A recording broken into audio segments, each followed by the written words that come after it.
Nah ini ada yang pertanyaan lagi, ini banyak banget nih yang nanyain podcastnya Andrew bro. Ada yang nanya katanya kalau lebih dari 20% dia bakal titip semua duitnya. Kayaknya dia ngomongnya lebih dari 10% ya. Tapi yang gue kasih tahu ya, yang Andrew ngomong tuh very make sense. Untuk orang yang berinvestasi di industri yang tradisional. Maksudnya apa? Kalian cari reksadana Indonesia deh. Nggak banyak loh yang konsisten 10% tahun ke tahun.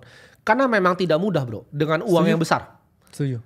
Gue gak ngomong dengan uang 10-20 M ya. Lu ngomong uang 1 triliun untuk dapetin 10% tahun ke tahun itu sulit. Ya kita lihat Tidak indeksnya aja kan juga lari di tempat kan. Sebenarnya. MSCI Indonesia lari di tempat. Yang dia ngomong tuh faktual dan benar. Gitu.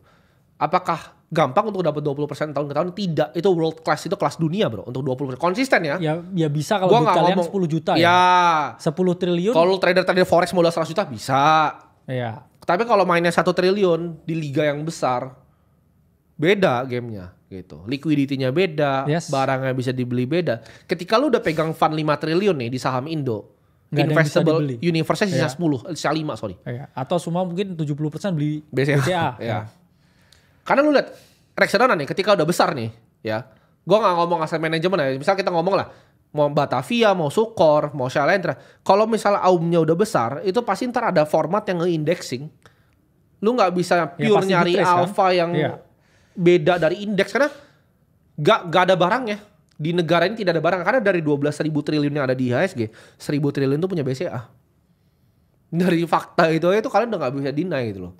Bahwa ujung-ujungnya semuanya akannya agak mirip sama indeks bro. Reksadana kan ntar ujung-ujungnya mirip sama indeks semua. Makanya reksadana yang AUM-nya paling besar sekarang reksadana saham, kalian tahu gak apa? Ini gue udah prediksi dari 4 tahun lalu. Serikah Hati yang indexing 25 saham yang Serikah Hati. Jadi indeksnya udah pasif bro. Indonesia udah pasif investing sekarang. Tapi kan kalau lu pasif investing di Indo ya kayak MSCI tadi. Ya. Itu Serikah Hati gak akan jauh karena konstituennya sama. BCA juga, BRI juga, Mandiri juga, BNI juga, Telkom juga sama lagi. Gitu. Jadi sulit bener. Kalau tradisional kita ngomong kalau tradisional.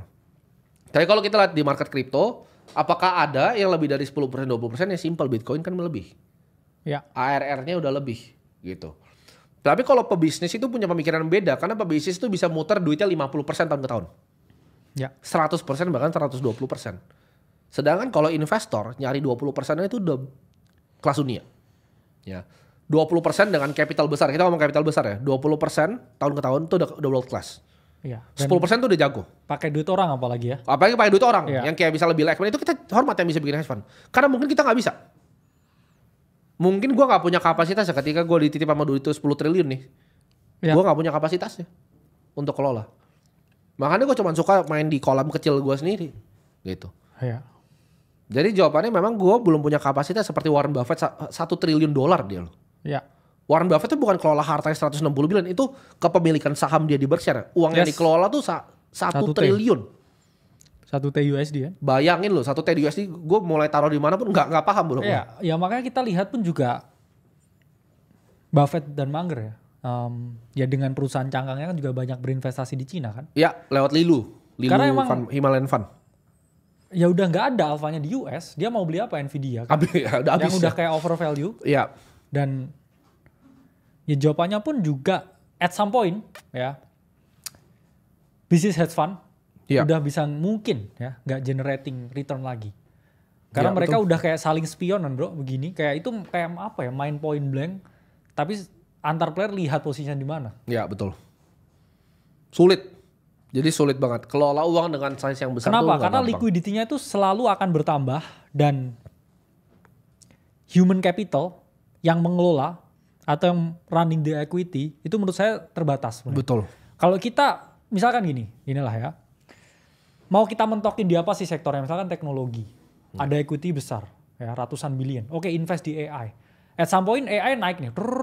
Ya kan? Terus nggak butuh manusia lagi, human labor hancur. Iya. Resesi lagi, ekonomi berantakan lagi. Benar. Misalnya kita mau di apa? Pukul rata misalkan di sektor energi, ya. Terus kemudian at some point ya harganya energi udah terlalu mahal gitu ya jadinya. Orang juga nggak bisa menggunakan energi dengan optimal lagi. Benar.